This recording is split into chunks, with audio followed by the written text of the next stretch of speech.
Right. Good morning, good afternoon, good evening, depending on where you are. I'm speaking specifically to Zimbabweans. I know that at this moment, as I speak, on 16 March 2025, our political situation in our country is in turmoil, especially our political party, Zanu PF, which is the governing party, although some people want to call it the ruling party, but I think it's better to use the best terms. The best term to use is the governing, or the leader in governance. We don't know how it's going to end, but from media reports and also what we are hearing, it's a very bad situation for our country, which is very unfortunate because when these things happen, when there's a lot of negative things happening, they have an impact on our economy, and also they have an impact on our society because, people become very unsettled. So the problem, according to what we are hearing, is that people are saying that the economic situation has worsened, it has not improved. And this is one of the reasons why we have this political turmoil that is happening. And I want to address this issue from a very strategic point of view. I'm apolitical. I don't want to hear someone saying that I'm a politician. I'm not. And I have no particular party that I support. I think at a national level and not at a partisan politics level. So the situation we have is caused by the brand of politics that we have in our country. And when I say the brand, I say the brand because there is no country that doesn't have politics. There are many countries that have got more than one political party in their political geospace. But these political parties coexist and they do well, they cooperate, they view each other as adversaries, but not as enemies. Because the word enemy is a very strong word. When you say someone is an enemy, your political opponent is an enemy, it's extreme. So it's not the politics, it's the brand of politics that we have, and also the model of politics that we have. And also sometimes when people talk about the problems we're having, they say we have a political problem. No, it's not the political problem. All these things, if you really think about it, they are leadership problems. We have a leadership problem. Because when we look at the politics in real life, the resultant politics of an economy or a country is not determined by one political party, but how two parties, they interact together. So the interaction between different political parties is what is the problem. How they interact and why they interact and things like that. So that's one thing that I think as Zimbabweans we need to revisit our brand of politics and also our political model. Because I am suspecting that what we have had as a problem is that we are still using pre-colonial era political models where we had to gain support by using what we call the we versus them strategy. So as a political party, you gain power and followers by pitting yourself as a political party, fighting someone else, especially someone who is an enemy, who is out to take you out, who is there to destroy you and things like that. I think that brand of politics was very effective during the colonial era when we were fighting for our independence.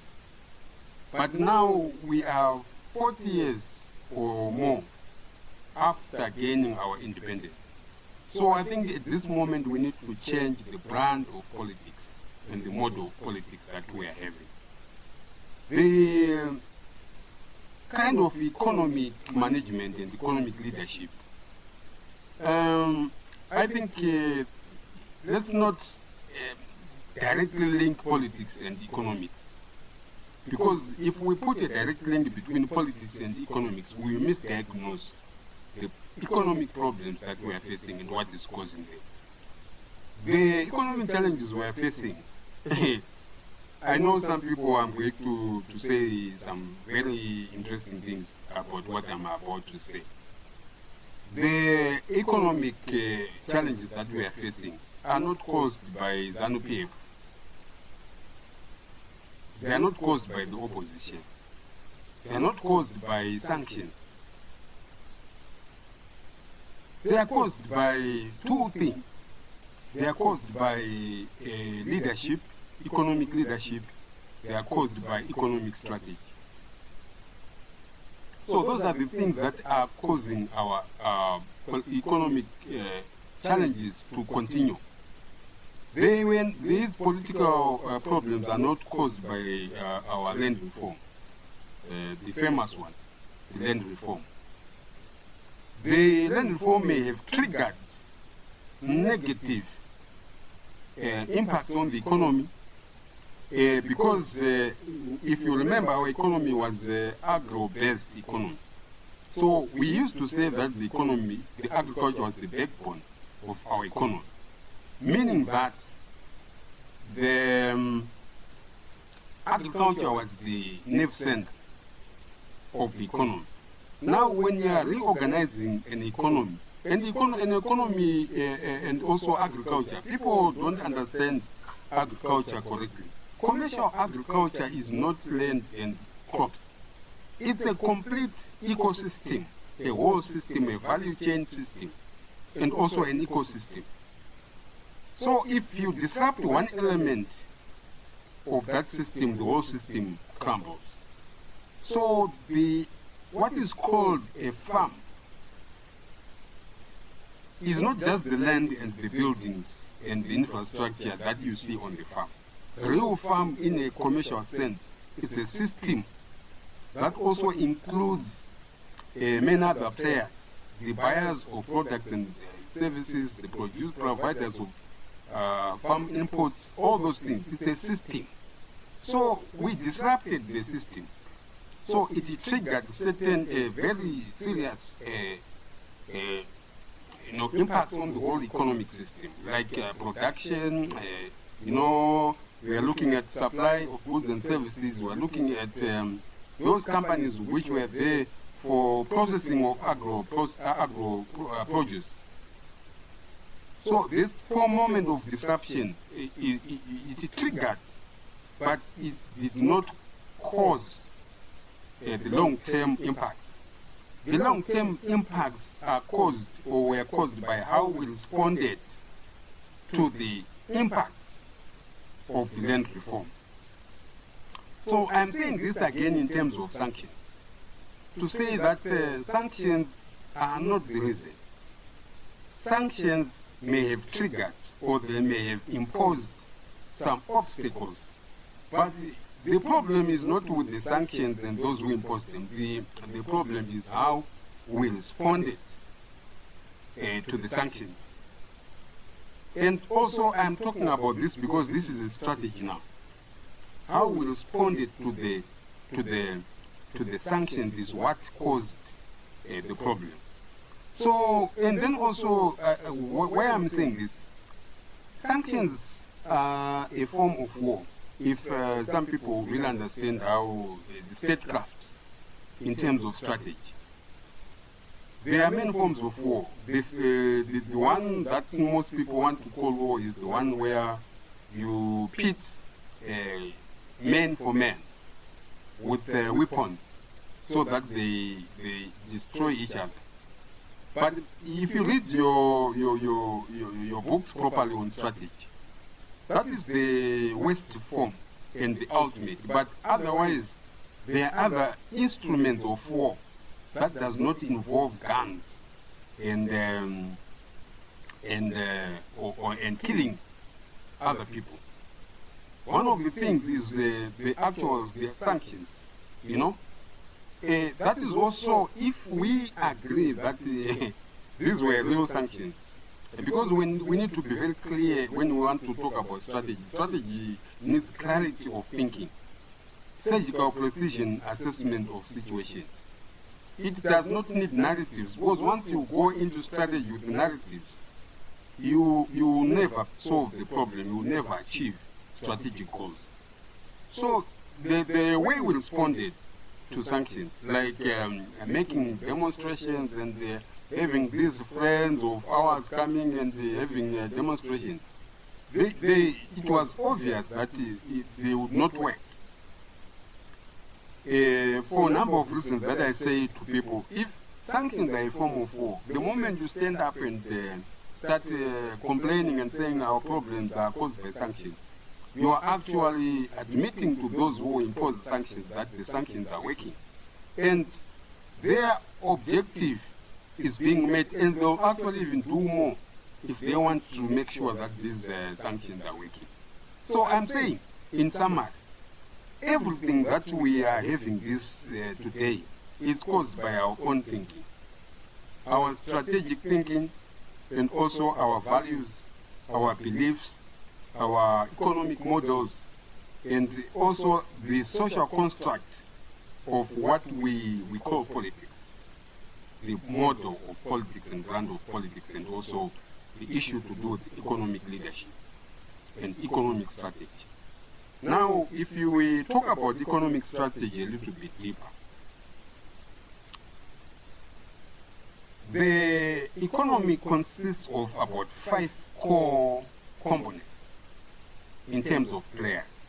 There's the state, there's the non-state actors. Those are the 2 main ones. And then within the non-state actors, we've got the people who are, we call industrialists and commercialists, those who own companies and businesses. We also have intellectuals and academics and philosophers and thinkers and strategists and consultants. All these people, they are also very critical when it comes to economic, sound economic management and also sound economic development. Now, in our economy, for some reason, there's a time when our previous government decided that intellectuals and academia and thinkers and theorists were not an important part of the economy. They threw them out of the economic place, and they remained with their politicians and the industrialists, those people who already have industries and companies and businesses.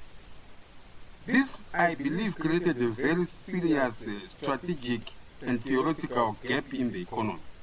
Because for some people who don't understand what I'm saying, in strategy we've got 2 things. We've got the theory and the practice.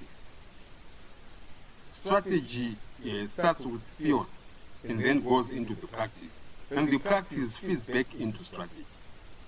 So when you take away thinkers, academia, philosophers, theorists from the economic game or from the economic mix, and you remain with politicians and their industrialists who already have companies and those managers and CEOs who are running companies, you are creating a situation of where you are going to maintain the status quo, especially if you are providing too much support to those people who are owning companies and also those who are running companies.